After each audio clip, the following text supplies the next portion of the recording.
The winds of change are blowing in WWE right now as Roman's got a new title, Asuka's got a new title, Rhea's got a new title, the women's tag belts are being unified, it's Beltermania. But with all these redesigns happening, it got me thinking, what are some of the other wrestling belts that could do with a facelift? What belts have been overlooked for too long or simply don't match up with the sort of quality we expect? And which ones just look like I'm not Adam Blompier, and here are 9 wrestling belts that need redesigns. If you're new here, by the way, subscribe and like the video. We do a list like this every Sunday, normally with Adam, and we do daily wrestling news videos on every other day. Number 1, WWE's Undisputed Belts. Look, I know, they just got redesigned, but that doesn't mean they're good. It's my list, I can say what I want. The sheer laziness of WWE with this design. Seriously, since The Rock introduced the OG Big W design back in 2013, it's pretty much all we've gotten for every men's and women's world championship since. Yes, we get it. The logo is important for branding, but does it have to be the entire belt? The new World Heavyweight Championship shows a bit more of an effective way of implementing the logo, and even that one is a bit in your face. To be honest, the normal black variant of the WWE title was fine, but it's like WWE woke up one day and thought they were the Pokemon company with all these variants. We've got red and blue, as well as red and blue with white strap versions, and now we've got the combined versions that are yellow. Wow, they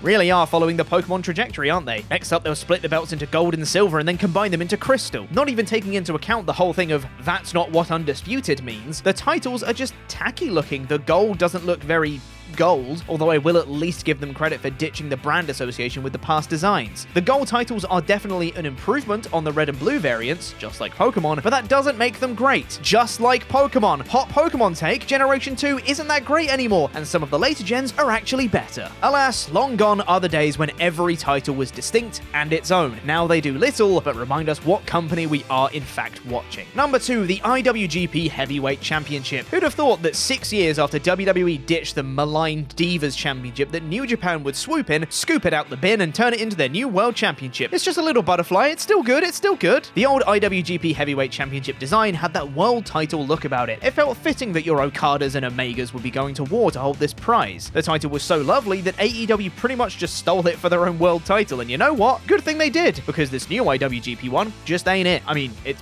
better than not having a title, I suppose, but it just doesn't give off vibes of being New Japan's biggest prize, looking mid-card at best. It's just a bit too jagged. World titles should be large, thick, and girthy.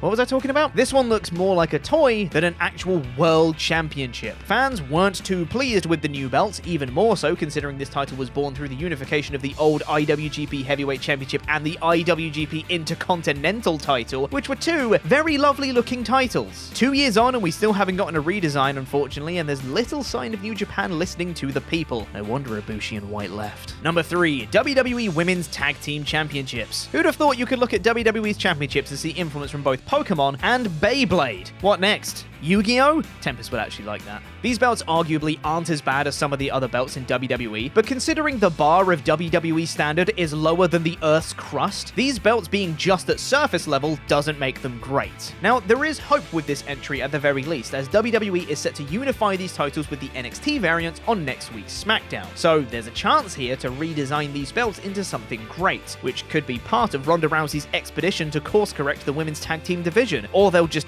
bin the NXT women's tag belts and keep the main roster ones. It's probably that, isn't it? Number 4, the NXT World Titles. Speaking of NXT, they've got some further housekeeping needing done in the title design department, namely by finally getting rid of that rainbow gradient that both the men's and women's titles have had since the 2.0 rebrand. You see, this one's quite simple. NXT is no longer NXT 2.0. It's no longer an Art Attack spin-off. It's time to ditch the rainbows off these belts. Now, given the 2.0 was indeed dropped almost a year ago, it's rather odd that WWE still hasn't reverted back to their prior classic title designs. It could be to do with the fact that NXT currently resides somewhere between 2.0 and the black and gold, therefore I think a brand new set of titles is needed to establish this third brand with its very own identity. Or you can just have Seth Rollins show up with his World Heavyweight Championship every Tuesday and scrap the titles altogether. Either or. Number 5, WWE's US Championship. This one got changed not all that long ago, but there's one word I need to sum up this belt, and that is...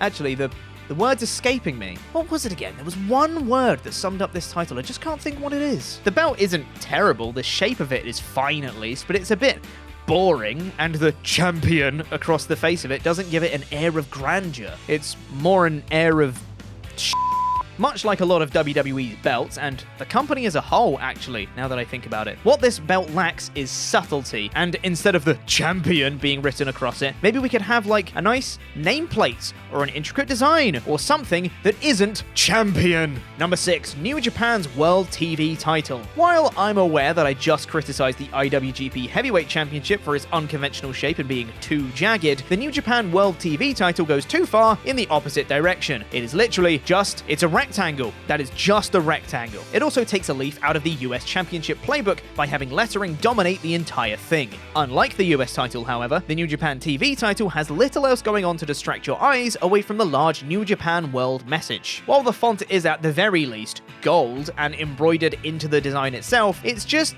kinda boring, although I will give it points for the lovely brown strap, a classy feature that looks even classier when held by such a distinguished fella like Zack Sabre Jr. That aside though, I think the plate itself needs a redesign, reduce the lettering's dominance, and maybe have the glow play a bigger role in the design, a la the old WWE Intercontinental Championship. As much as I'd like to see a change here, given the fact it's only 8 months old, it's hard to see New Japan making any changes, especially given their past stubbornness with the IWGP Heavyweight title. Maybe instead it can be a design that changes with every holder. I know that sounds like a lot of effort, but if you need any more proof, Luke Owen loves this design like he loves TNA, and that alone means it must be changed. Sorry, Luke. Number 7, New Japan's Strong titles. As much as WWE are criticized for their lack of effort in their title designs, I think we've just grown to hold them to a lower standard. As mentioned before, lower than the Earth's crust. We don't expect anything but a big W, not an actual W though. They take an L all the time, so we're very rarely overly disappointed when we do just get another big W. For New Japan, however, we know that they can produce bangers. They were once the gold standard, literally, yet recently they're worryingly trending towards where WWE is right now, and there is nothing that embodies this better than the pair of identical New Japan Strong titles. Now I know the strong in New Japan Strong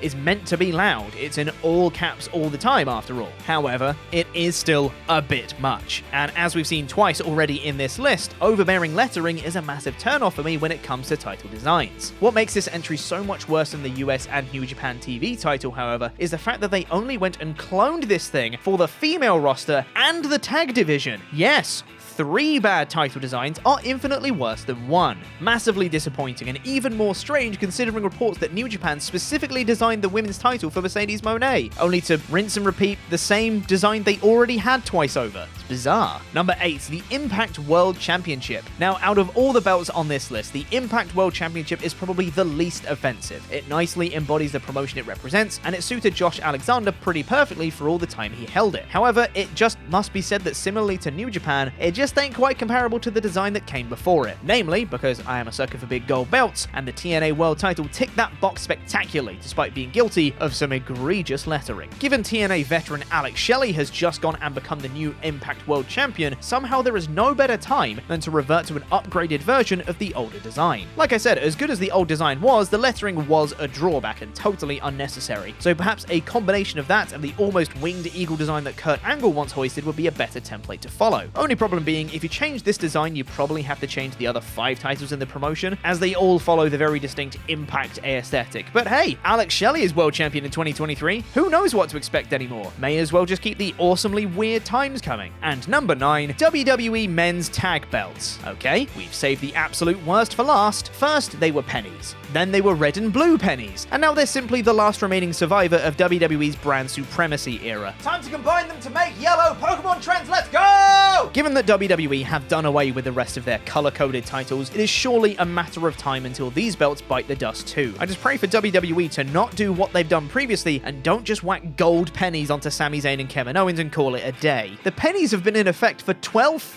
years, and you know what? They were never ever a good design, even before the Raw and SmackDown straps were implemented. And many great teams have held the titles in those 12 years, but for some reason, all I can picture when I see this design is David Otunga and Michael McGillicuddy. And quite frankly, Sami and KO don't deserve that. Also, despite Zayn doing his best to make the art of carrying 2 titles not as much of a pain, it really is awkward, isn't it? Unless you're Paul Heyman, that is. So hopefully the rate WWE are going with these new title unveilings, we won't have much longer to wait before this one becomes a reality. And that's our list. Are there any belts you'd like to redesign? Let us know in the comments, and why not check out another one of our lists where Adam talks about his 9 fantasy booking pitches for this year's Money in the Bank. In the briefcases, check that out from last week. But now for a slightly more general list of things we'd like to see from the show itself. I'm Adam from WrestleTalk, and here are 9 fantasy booking pitches for Money in the Bank 2023.